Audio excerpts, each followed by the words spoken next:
Okay. So, welcome back for the second part. And I don't want to eat up any more time, so let's begin. And then, about 12 to 15, however you will. Okay. You can stop for a few minutes. Good. Okay, so thank you very much. I appreciate the folks that talked to me during the break, and we'll keep moving on here. The next section is a long heading. It says prescriptions, proscriptions, and principles of worship in the Lutheran Confession. So far, we've just looked at the Bible, but now we're going to look at what does the Lutheran Confession say about this.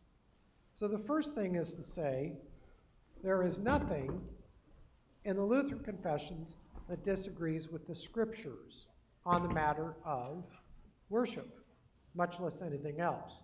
But we're talking about worship today. And that's important to recognize at the outset.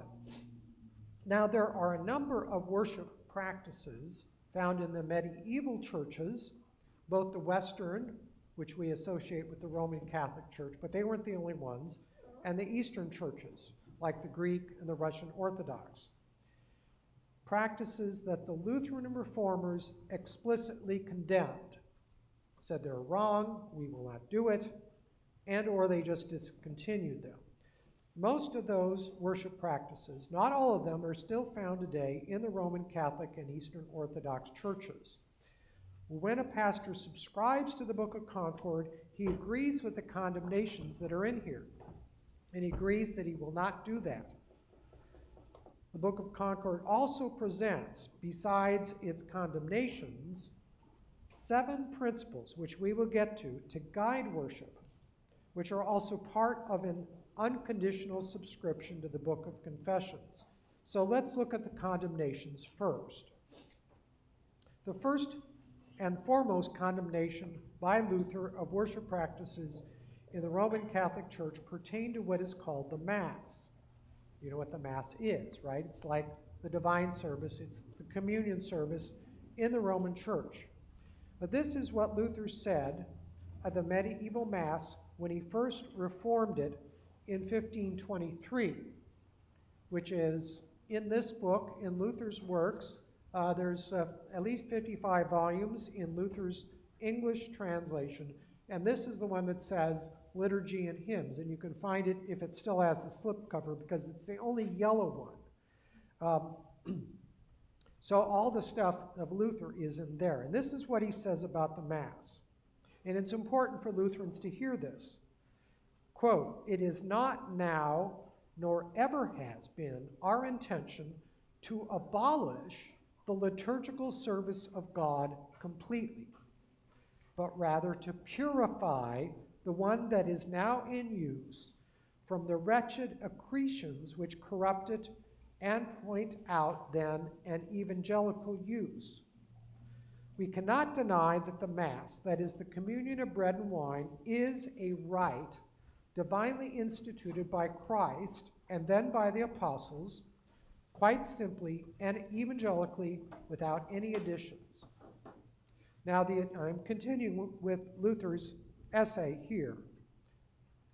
Now, the addition of the early fathers, and he's talking about the first couple of centuries, who it is reported softly prayed 1 or 2 psalms before blessing the bread and the wine, these additions are commendable.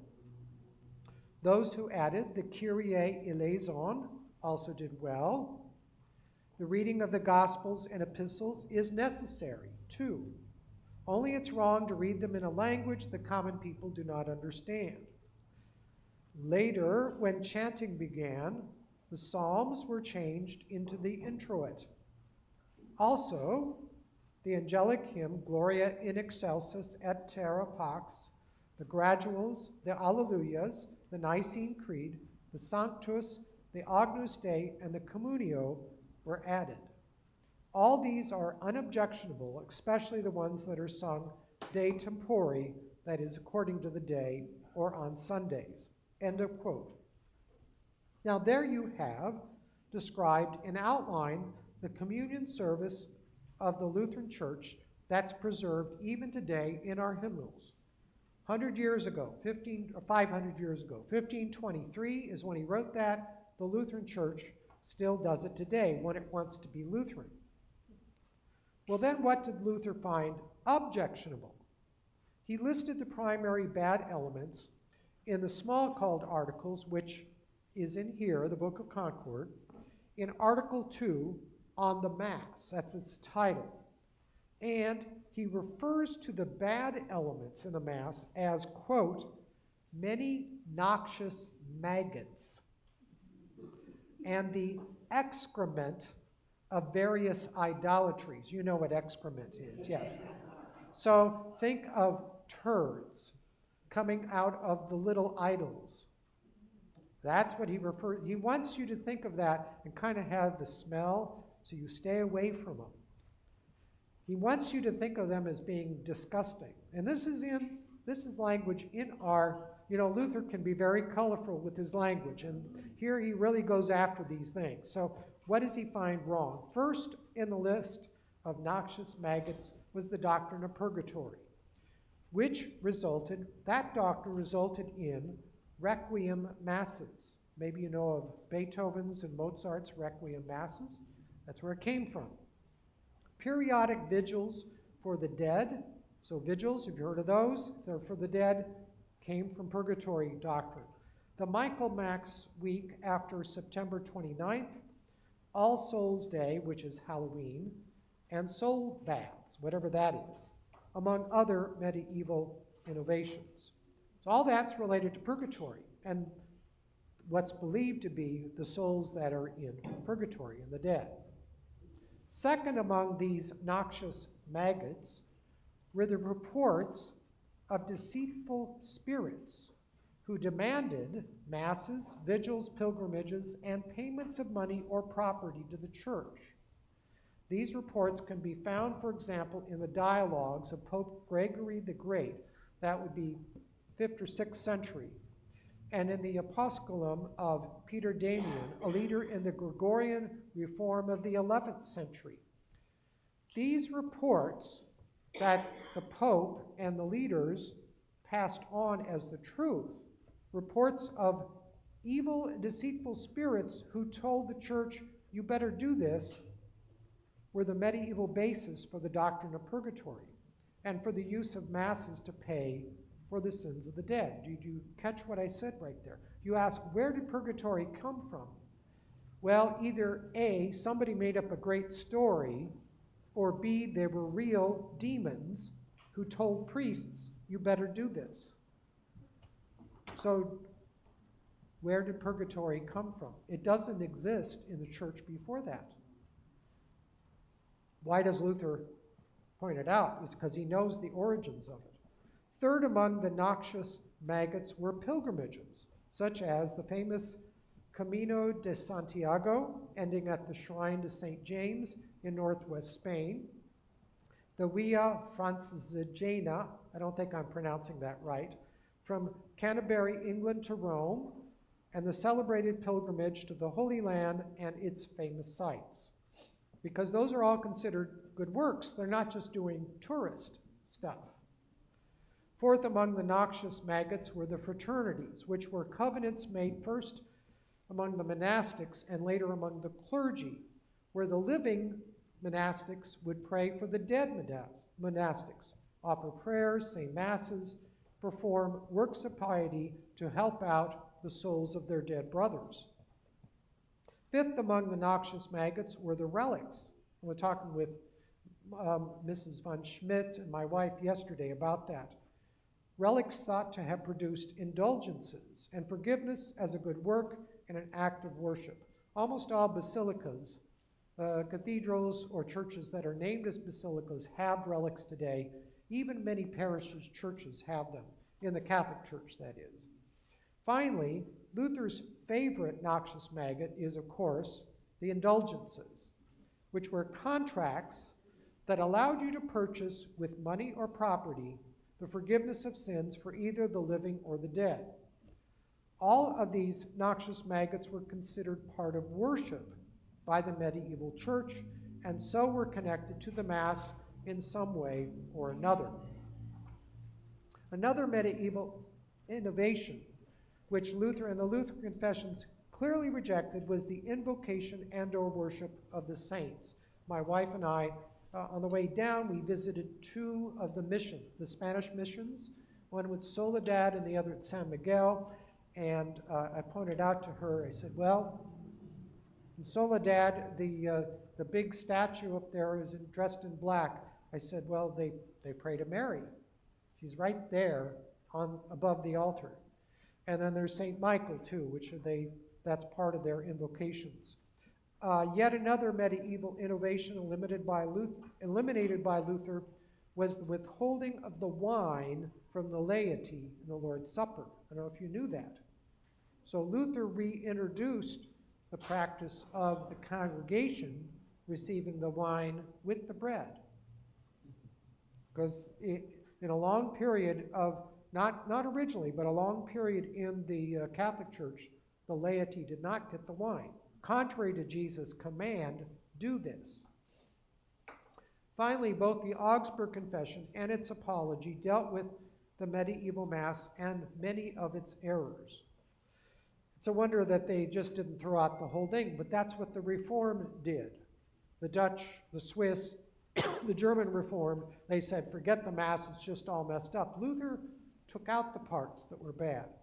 So the author Melanchthon of the Augsburg Confession and Apology says, he explains the purpose of worship and liturgies and how the Mass does fulfill those purposes. And then he rejects, again, the idea of ex operato, that is, the allegedly meritorious work of simply showing up to the Mass, whether or not you believe it, the ambiguous use of the term sacrifice in the Mass, because the Catholics believe that the priest sacrifices. Well, that's not what the word originally meant. The term sacrifice refers to worship in general, and he explains that. The role of priests in the Mass, the distinction between sacrament and sacrifice, the notion of transferable merit, in other words, I do good work and I can give it to you in some way, the definition of Mass and liturgy, and the erroneous practices of private Masses and Masses for the dead. Another worship error in the medieval church was its doctrine of 7 sacraments. In the Apology, then, Melanchthon refutes the belief that the sacraments included ordination, confirmation, marriage, and last rites, because the definition is that a sacrament was instituted by Jesus. Excuse me. So in the Protestant churches, those last 4 things are considered rites, but they're not sacraments. They do not convey the forgiveness of sins. Now, on the positive prescriptive side, Melanchthon and the Lutheran Confession said the following about Lutheran worship. And what I'm reading here is from the Apology of the Augsburg Confession, and it is one of the best summary statements in this book of what we actually do in Lutheran worship. I quote, Lutherans are now confessing to the Catholics what we do. We do not abolish the Mass, but we religiously retain and defend it. Among us, the Mass is celebrated every Lord's Day and on other festivals, when the sacrament is made available to those who wish to partake of it after they've been examined and absolved. We also keep traditional liturgical forms, such as the order of readings, what we call the lectionary, prayers, vestments, and other similar things. Our churches retain the Latin readings and Latin prayers. He continues, ceremonies should be observed both so that the people may learn the scriptures and so that, admonished by the word, they might experience faith and fear, and finally even pray. For these are the purposes of ceremonies. Did you catch that? The purpose of ceremonies is for the people to experience faith and fear, and finally pray. I'll continue. We keep the Latin for the sake of those who learn and understand it. By the way, the Missouri Synods, its early schools at the high school level were Latin schools. And many of our pastors, the older ones that I knew when I was a kid, they knew Latin. So they kept for a long time Latin services. We also use German hymns in order that the common people might have something to learn for them. Something, the common people, that means everybody. Peasant, slave, lower, upper, it doesn't matter what class, a hymn that the people can learn. Something that will arouse their faith and fear. He continues, this custom of vernacular hymns has always existed in the churches. For even if some have more frequently used German hymns and others more rarely, nevertheless, almost everywhere the people sang something in their own language. End of quote. Now there's here a reference to the singing of hymns in German. Although it is true that Luther made this a big part of his Reformation, of the worship in Wittenberg and Saxony, it is not true that he was the inventor of vernacular hymnody, that's hymns in the people's own language. You can see Luther's great interest in developing a vernacular German hymnody in his published prefaces to several hymn books of the day. And these prefaces are in this volume, including the preface to the 1524 Wittenberg hymnal, and that is celebrating its 500th anniversary this year. The first hymnal in Wittenberg, 500 years. That's part of why we're gathered together on this day. Also, besides reading his preface to the 1524, see his prefaces in the 1528 Weiss hymnal, Johann Welter's 1538 Glory and Praise of the Laudable Art of Music, where Luther also praises music for the use in the church, the George Rau Music Collection of 1538, Burial Hymns of 1542, and the Baptist Hymnal of 1545. All these are contained in volume 53 of Luther's works, and they're well worth reading to understand what Luther saw the role of music and hymns in the church. The biggest contribution of Luther and the 16th century, the Lutherans in particular, to the theory and practice of worship was their definition and use of the concept of adiaphora. I've mentioned it before. Here is the most important statement of that idea in the Formula of Concord Solid Declaration. Again, from the Book of Concord, and I read this at length. And if you get this, you're a Lutheran. So listen. To explain this controversy about adiaphora or indifferent things, and finally to set it aside by God's grace. In other words, let's finish the controversy, let's settle it, let's not keep arguing. We present the following simple statement to the Christian reader. We should not regard as free or indifferent, but rather as things forbidden by God that are to be avoided, the kind of things presented under the name and appearance of external indifferent things that are nevertheless fundamentally opposed to God's word, even if they are painted in another color. So the first statement is, if God's word opposes it, it's not adiaphora. It's opposed, and we should oppose it too. Second statement. Moreover, we must not include among the truly free adiaphora or indifferent matters ceremonies that give the appearance, or in order to avoid persecution, are designed to give the impression that our religion does not differ greatly from the papist religion, or that their religion were not completely contrary to ours. Stopping there. So, if today a pastor says, well, my community is Roman Catholic, so I'm going to do Catholic stuff here. It's not adiaphora. He's trying to deceive the people about who he is and what his church confesses. It can happen in any number of ways on the mission field.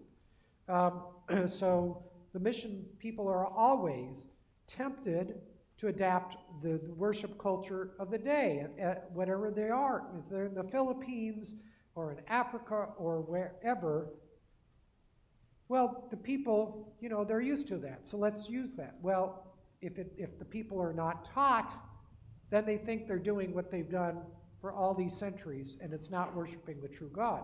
Now that's the second point. Nor are such ceremonies matters of indifference when they're intended to create the illusion or demanded or accepted with the intention, as if such action brought the two contradictory religions, and here they mean the Lutherans and the Catholics, into agreement and made them one body, or as if a return to the papacy and a deviation from the pure teaching of the gospel and the true religion had already taken place or could gradually result from these actions. There is targeted some of the liturgical reforms of the 20th century, which infected all the denominations in the mainline churches in the United States and Europe, where they thought, well, we had all these world wars, and the reason is the church people didn't get along. Well, that was a lie. But so they said, so our churches should be more alike. So the Protestants started doing things like the Catholics, and Catholics started doing things like the Protestants, without actually solving the doctrinal agreements. It's not that we would rather that these people and the priests and whatever, that they would understand the issues. But when you paper it over with a worship practice, you're deceiving everybody. That's what this says. So if you're deceiving people, it's not adiaphora. For in such a case, I'm continuing reading, what Paul writes in 2 Corinthians 6:14 should and must be determinative. Do not be mismatched with unbelievers. What fellowship is there between light and darkness?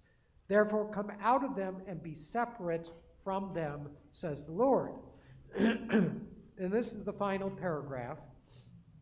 In the same way, useless, foolish spectacles, which are not beneficial for good order, Christian discipline, or evangelical decorum in the church, are not true adiaphora or indifferent things.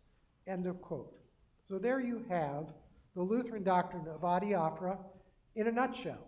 And you can use that to apply to all sorts of practices in the church. And then this thing brings us to the 7 principles of Lutheran worship, and 3 of which I just mentioned. So as Walther said in his essay on unconditional subscription, we subscribe to the principles and teachings of the Lutheran confessions, including worship. And this is what the confessions say as basic principles of Lutheran worship. Worship should be, number 1, it promotes good order. 2, Christian discipline. Do you like discipline? Do you remember when your mom or dad maybe got out the belt or the wooden spoon? I have a nephew who said, he was once asked, he's much older now, and they said, do you like consequences? He said, no, I don't like consequences. Well, we don't like discipline. It's not natural. It's contrary to human nature and our sinful nature. But Christian discipline works against that. It moves us toward being the way God wants us to be. 3rd is evangelical decorum. And the word decorum means doing things decently or that are appropriate to the occasion. 4 is building up of the church. That's edification. And it doesn't mean the building we have here, it's not pointing necessarily to the number of people you have. It talks about building up the people in the faith, and that may lead to other things too. Peace in the church, so things that you bring in worship should not lead to fights and struggles. You deal with the issues first before you bring it into the worship and make sure that it deals with the faith that you have in common. teaching people what they need to know about Christ, and finally, reverence and respect for public ceremonies. On this last principle, the Augsburg Confession states that, quote, "Nothing contributes more to preserving the dignity of ceremonies and to cultivating reverence and piety among the people than conducting ceremonies properly in the churches." So, if you're looking for reverence and piety, one way to do that, and the Augsburg Confession says the best way to do it is to conduct your ceremonies in a proper way. Now, what is the proper way? It depends on what the ceremony is. But so the pastors in particular are responsible for making sure that the ceremonies of the church, the rites when we get together, are done in this way. So, okay, that covers the Book of Concord. Now I have 15 more minutes, I believe. So now I have a brief review and critique of contemporary innovations, and that goes, I won't have time to read the whole thing. So if you want more of that, you can talk to the host here and maybe get a copy of the paper. And they can make always more. So now we're ready, since we know what God commands, we know what he forbids, we know what the Book of Concord says about worship, what's going on in worship today, and what's right or wrong with it. Well, let's start, number one, with preaching. Since it is, according to Luther, the most important thing. He says you should not meet if you don't have preaching. Lutheran preaching is supposed to have a scriptural text. That's the basis. Then the pastor explains the text, what does that mean, and applies the text. And every text is going to be different, so the amount of that will change. And in the process, he must let the gospel, that is the message of Jesus and who Jesus is and what he does for you, that must predominate, not the law. The gospel predominates. Now, when you define preaching that way, it's a very demanding task. And we know that not all preachers are up to it. But even so, it's a craft that needs constant practice and improvement. And if the pastors work at it, they can get better at it. The purpose of preaching is not to entertain the people, though you can use illustrations or stories if they're relevant. The pastor should not refer to his personal visions he has had, if he's had such a thing, Colossians 2:18, since the visions of the individual competes with God's external word. Untrained persons, such as song leaders, should not give, quote, talks, nor should women ever preach in any circumstance. 2, next are the Psalms.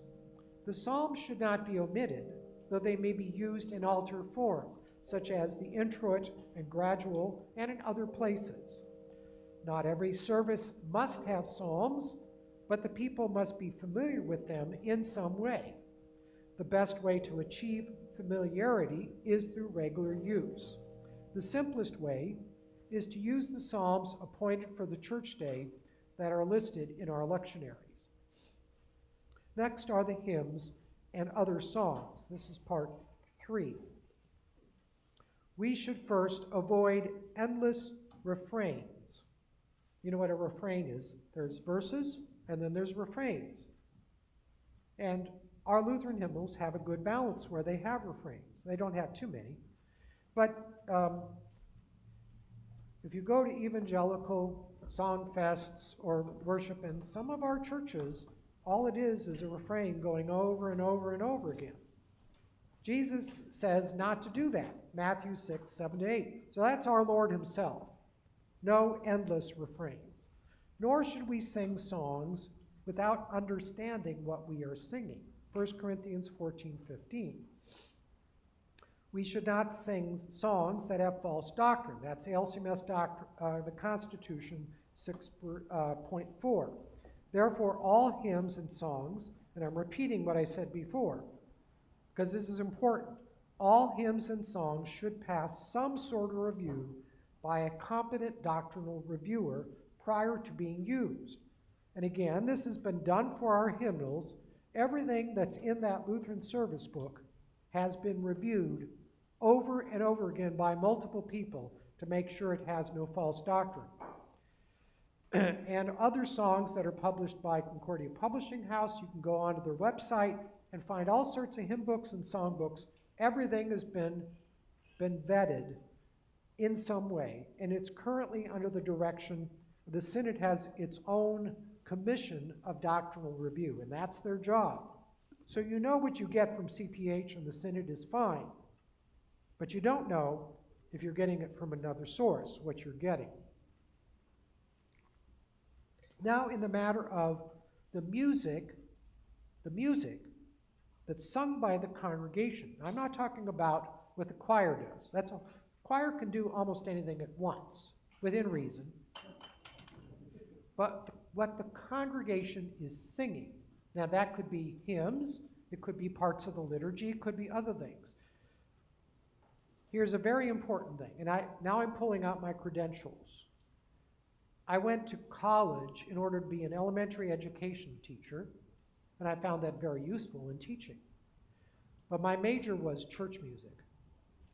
I got the best guys in the Missouri Synod at River Forest to teach me about church music and how to do it the right way. And so I know from my training and practice over the years what the music director or the organist needs to do by the traditional congregations. So the best way that I think to explain is the pastor and the music director who are in charge need to observe the same principles that organists use. Now, to be clear again, I'm not talking about the music sung by the choir or praise band or by other instruments. They can sing all they want for preludes, postludes, voluntaries during the collection of the offering, the anthems. I'm talking about the role of the choir, praise band, organ, or other instruments when they accompany the singing of the congregation. Congregational singing. We're not the only church that does it. We used to be the best church that did it. That is the Lutheran Church. So rule number one, and I can't cover everything here, so I'm just going what I see as the most obvious violations.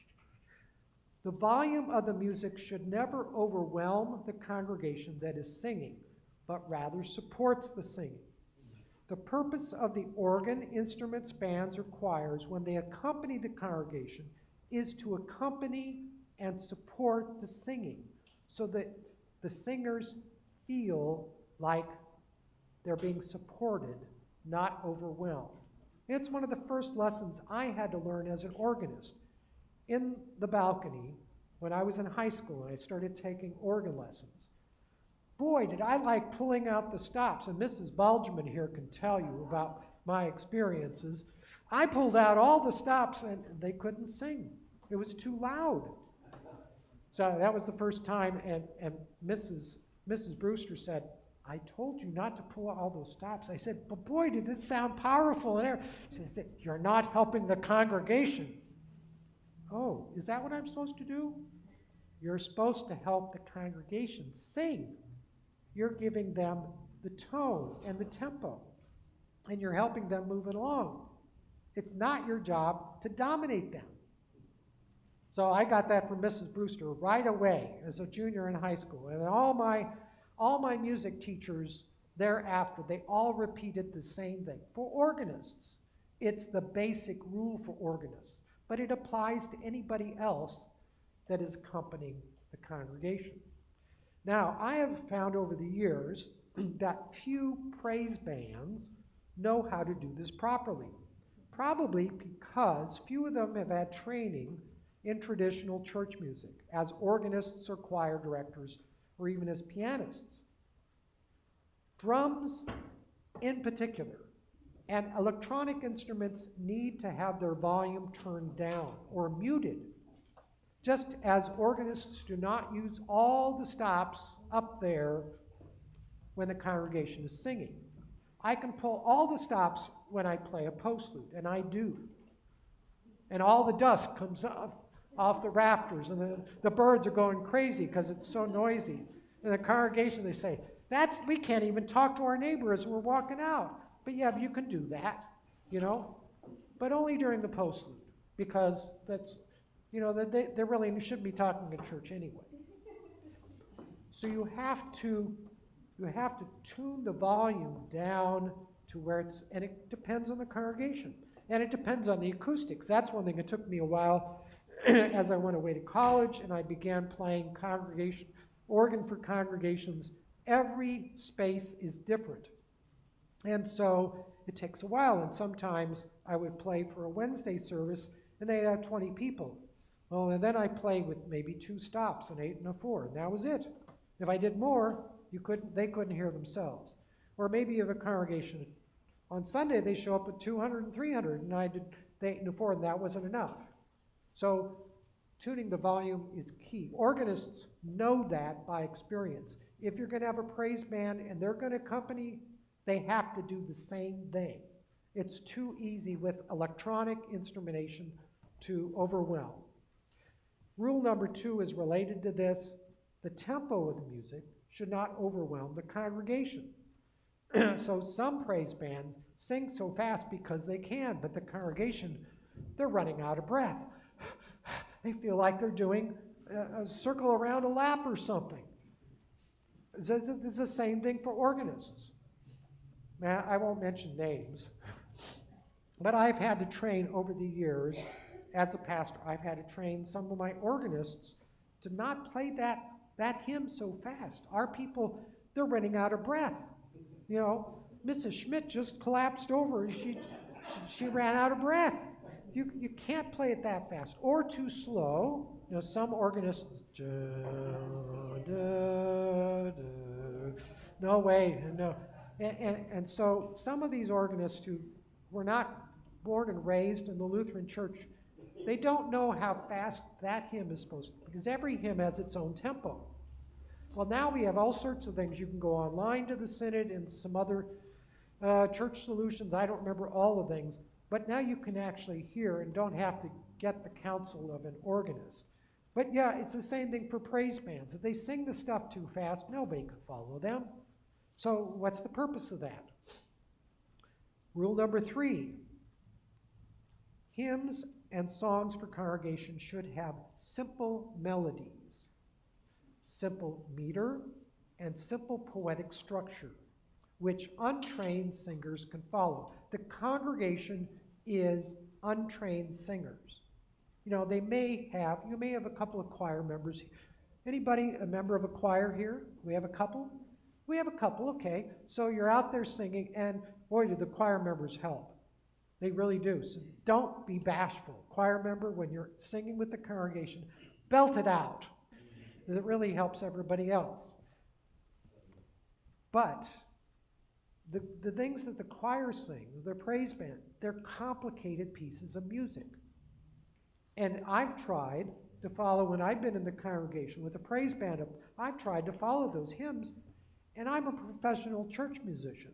I know how to play organ, I can sight read piano, and I can't follow the praise band songs. They're going too fast, or it's too complicated, or it's syncopated, or something else. It drives me nuts. So, rule 3 is hymns and songs for the congregation. I don't care about the choir. For the congregation should not be difficult to learn or sing. Think of nursery rhyme songs. Mary had a little lamb, little lamb. Now, did you see how the notes went down? By steps, easily, done, just like stepping. And then back up. Why do we teach that song to children? It's easy. They can remember it. Because the tempo is not complicated. It's stepwise motion of the notes. And the rhyming is obvious, and it's simple words. That's what hymns should be, not complicated stuff. Now, here's a little history. The reason that singing by the congregation almost vanished in the early church was that the melodies were too difficult for untrained singers to follow. So you've heard about Gregorian chant, right? Well, that was part of what they did. The church imitated what the Jewish cantor was doing. The cantor is like, he's a soloist, and he leads the congregation. But this was in the Christian church, and they had a different idea about what could be. So they were trying to sing hymns together. Well, so by the time of the 4th century, there almost was no singing by the congregation. And this guy named St. Ambrose of Milan realized that there was a problem with this. So he simplified the hymns that he wrote, and with some of his music people, both in their meter and in their melodic lines. So instead of the plain song chant, Gregorian chant, which wanders all over the place and it doesn't have a constant beat, the Ambrosian hymn had melodies that moved stepwise, like Mary had a, or maybe just a couple of jumps that follow chords, like C, E, G, da, da, da. That's easy to follow, with few or no big jumps. The Ambrosian hymn became, now I quote from Grout, which is a regular book on Western music. The Ambrosian hymn became a poem in strophic form. All the stanzas which were intended to be sung to the same melody. So once you learn the melody, for one verse you could sing all the rest of the hymn. The setting was mainly syllabic. That's one note to a syllable. And it was comparatively simple and tuneful. Music originally for the congregation or the individual worshiper rather than for the trained choir or soloist. End of quote from Grout. That's what became the Christian hymn. The congregation could learn it. It was relatively easy to follow. So Luther did not invent the Christian hymn, but he restored it to churches where choirs had done most of the singing for centuries. Now, our modern day praise bands seem to me to despise the simple Christian hymn. It's boring, because anybody can just about sing that hymn. Well, guess what? That's the purpose of the hymn. The purpose of the hymn is not to demonstrate how high you can sing, or how low you can sing, or how fast you can sing, or to show off your pretty little ornamental trills. All that stuff is what professional or semi-professional singers do. Think about opera. Right? Right? Well, I didn't do that very well, did I? I'm not a professional opera singer. But you know what I'm saying. Also, pop singers do it on stage. And novices do it in singing competitions like the TV program my wife loves to watch, which is called The Voice. Have you seen that? It's fun. But it's all entertainment and competition. And you listen to the voice singers, and there's a basic melody, but they're always messing with it, going one way or the other. And so the more they can mess with it, the better they're considered to be a singer, a pro, you know. But none of this belongs in God's house. That is, entertainment doesn't belong there. Except maybe if you do a sacred concert like an oratorio. Handel's Messiah, you need an opera singer to actually do those solos. The purpose of the congregational hymn is to give the congregation, that is all the singers, old folks who can't hear very well, young people who are still learning how to read, everybody else in between, a song they can sing and remember wherever they go, which teaches God's word and reminds them of God's love and Jesus' presence in their life. And I'll just add something to my paper here. As a pastor over 40 years, it's always a blessing to sit at the bedside, a person who is, their health is declining, and we know they'll probably not last another week. And so if they're able, I'll give them communion. If they're not able, you know what I do? I sing a hymn. And I ask them, would you like to sing a hymn? And usually they'll say yes. And which hymn would you like? And they maybe will start it. And then if I sing the hymn with them, they know it by memory. Everything else may be gone up there, and they don't even know my name, but they still remember their hymns, and they still remember the notes and everything else. That shows how deep into our consciousness hymns can affect us and teach us the faith. It's really a wonderful gift, but you have to do it at a level that the congregation can do. Okay, I have some other, I'm really at 12:17, so I'll just summarize the rest of the paper. So in section 4, I talk about the prayers and just say, well, we don't really need to mess with that. What we do is fine. We don't need, I discourage what the evangelicals do, and that is they pray on the fly, which I don't talk about the fly that's here. That's praying on a fly, right? No, sorry, it's a bad joke. They don't have anything prepared, and they think it's more spiritual or something. But the problem is it's too easy to make a doctrinal error that way or to embarrass members. So you would say something, dear God, please help Mrs. Jones because she was in bed. Oh, you know, if it's just out of the top of your head, you're going to say some things that are very embarrassing. So don't do that. The pastors need to prepare. Next is the liturgy. President Harrison has asked us to retain the basic order, which you heard me read, starting with the confession and the Kyrie. He's also told us to keep the confession and absolution and the creeds, because those are essential parts. Other parts of the liturgy include the festivals. I encourage the keeping of the festivals and the seasons, and keeping the lectionary as it is, because it's too much work to try to develop a lectionary that really gives us the whole counsel of God. I'm not against writing up your own liturgy, but what I say again is have somebody else review it. So if your pastor or music director develops a liturgy, don't go straight to the congregation with it. Have it reviewed and keep working on it until it fits what we expect. And our previous pastors in the Missouri Synod sometimes had to do that because they didn't have hymnals. They only had, they had hymnals that didn't have the liturgy. They just had the text.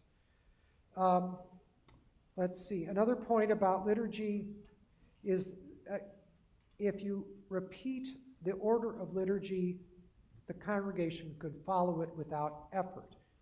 If you keep on changing things, then the congregation gets lost, they get tired of constant change, and it's overall presumptuous to think that constant change is really doing anything at all.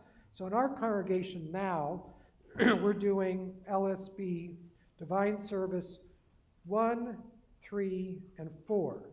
3 came from the Lutheran hymnal, 1 came from the Lutheran worship, and 4 from the supplement. And we haven't done 2, but we could. But that's it. That's enough. I get confused enough going when we switch from one to the other. The order, once you get it right, you don't really need to change it. I have some comments on praise bands. I'm not going to dig into that, but the main point is you have electronic amplification, and that's the problem. So it tends to overwhelm everybody. And this is where I think all this came from. So I grew up in the 1960s in Silicon Valley, and when I was a kid, it was not unusual in the evenings or weekends to hear electronic feedback wailing out of somebody's garage. So it could be 2 blocks over, but you could hear it. I don't know if you've ever heard that sound, but it's very distinctive. So eventually, the kids in the blocks, oh, somebody's putting on a concert. So we'd all rush over to wherever that was, and they eventually fixed the feedback. And then a couple of guys, maybe a gal or 2, plugged in their guitar, their bass, microphone tuned up, and then they started singing and whatever. And the youthful musicians copied the songs that they heard on the radio or what they had on their record player. Do you remember record players? Where are they now? So it didn't take, but my point being is it didn't take a whole lot of musical talent or training to make a lot of sound that could be heard for several blocks away.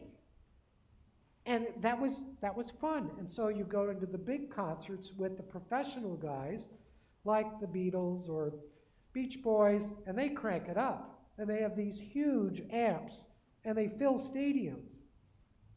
And it's fun. But the idea is to have fun.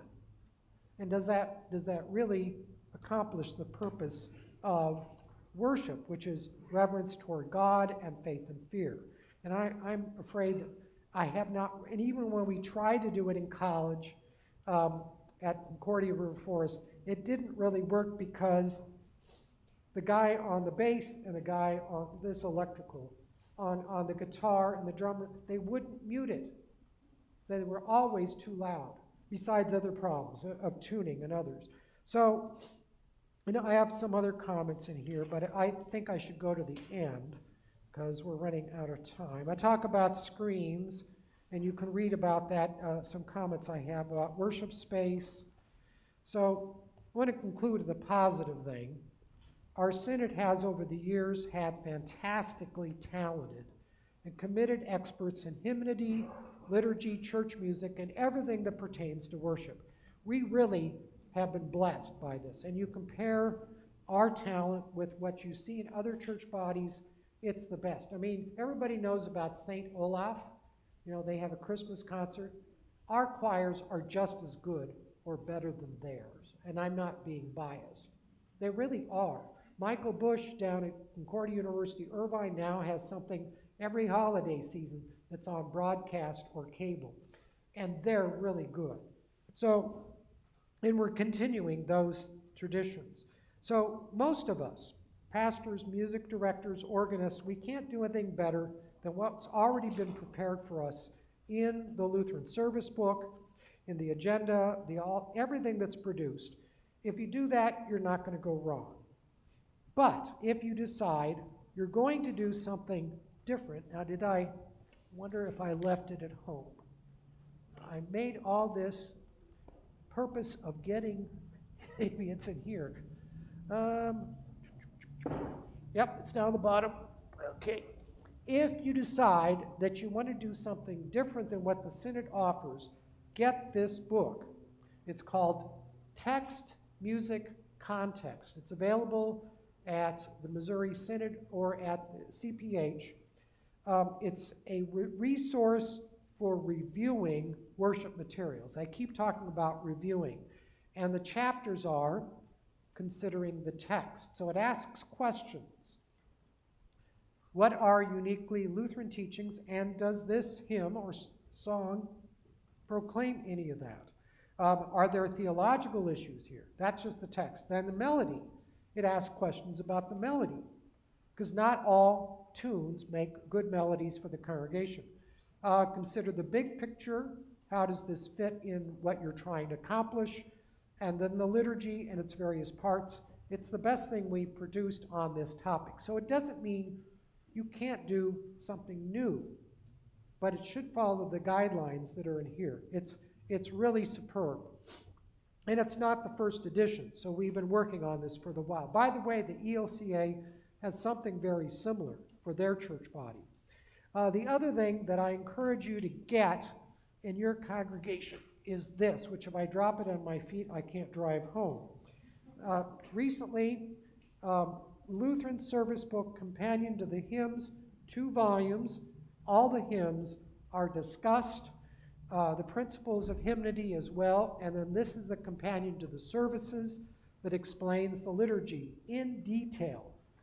And it's a fantastic resource. Now, they're kind of expensive, so maybe the thing is to purchase copies for your congregation in your church library, or if you don't have a church library, in the church office, so that the pastor, the music director, anybody that's interested in music can use these resources, because they're the summary of over a century of work by our Missouri Synod in the scholarship of what does this constitute? So I'm out of time, but perhaps time for Q&A. It's up to the pastor here since he is calling the shots. I see that it's 12:25, and thank you very much for your attention.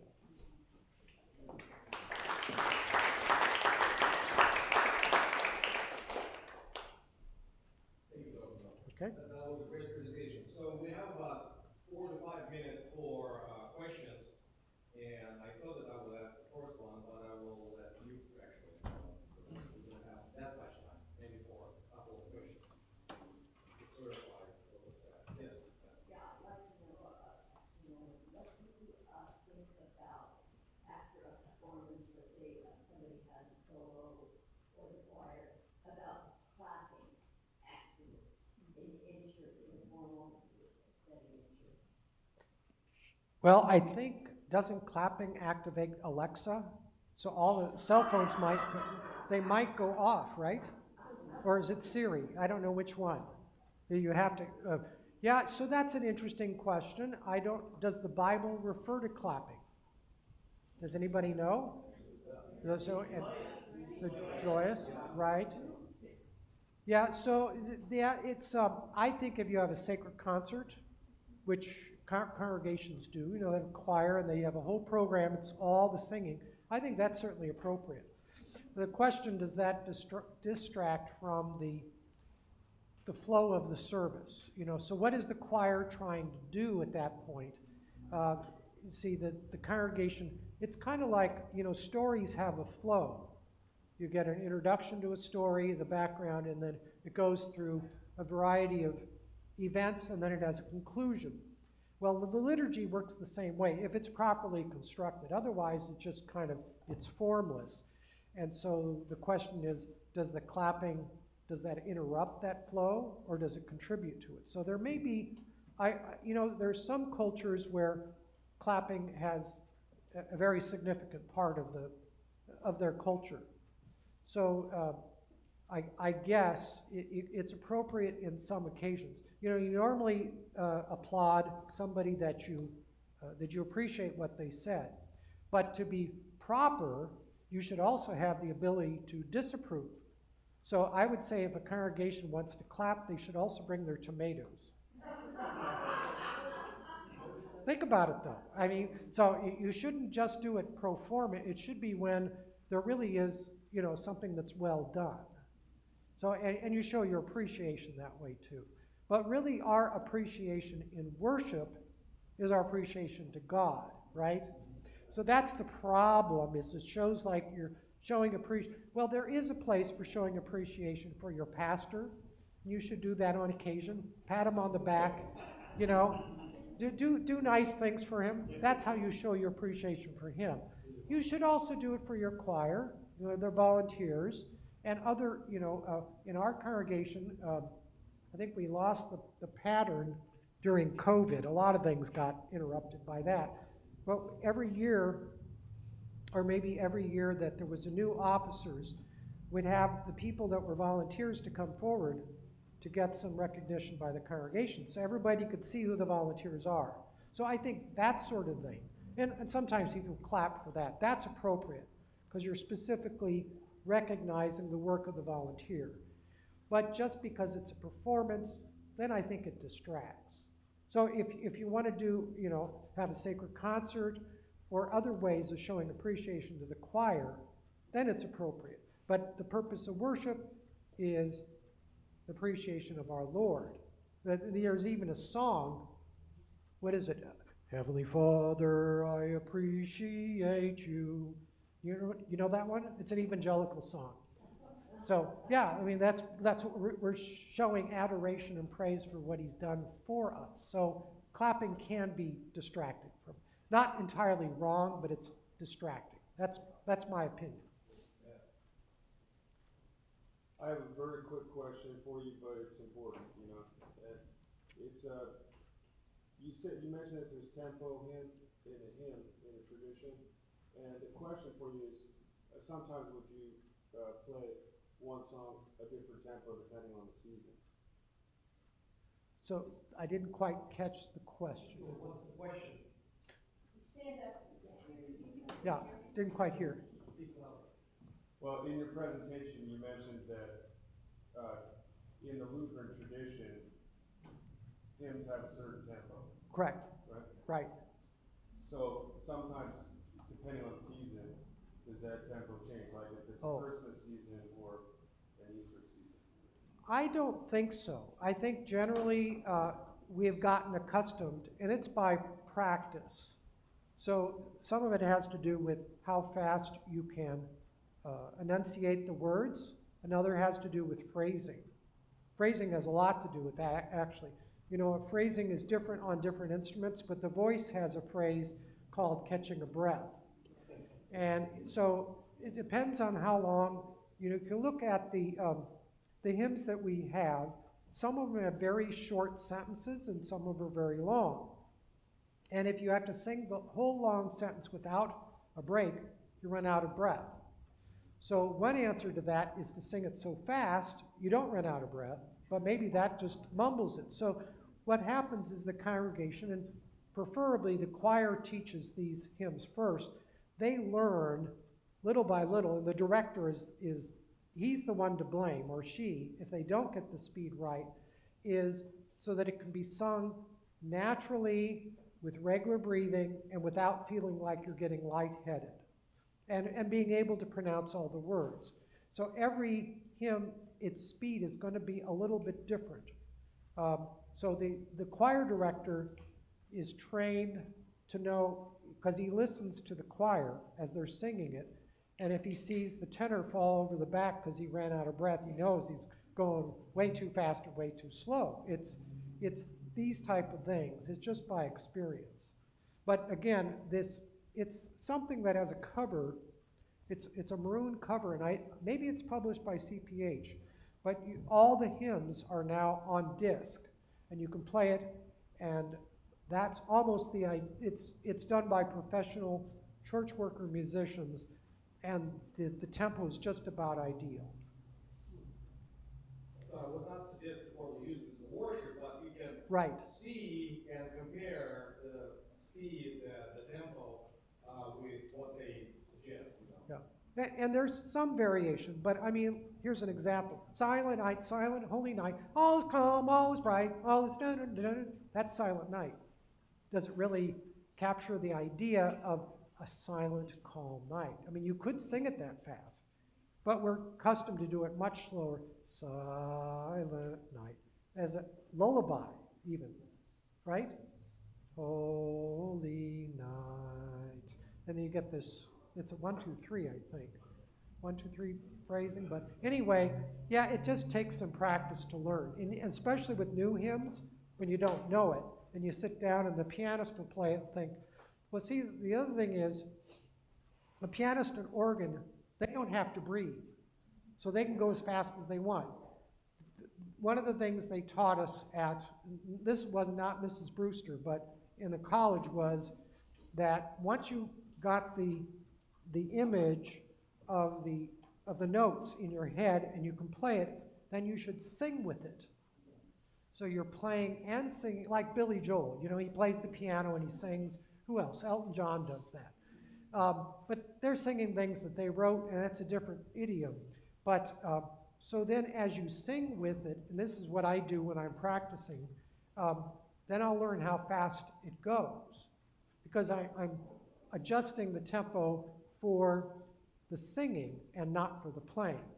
This is the same problem the praise band has, is that they should follow what's the singer, and not so much the diva, you know, the really professional singer, but the average singer. How fast or slow are they singing it? That's the tempo they should aim for. So. Okay. Thank you. We are past time. It's still, there is a chance you can come and talk to Dr. Noland in the fellowship hall, and we will have our lunch. So again, let's thank you for this wonderful presentation. Thank you very much. Yeah, appreciation. Cool.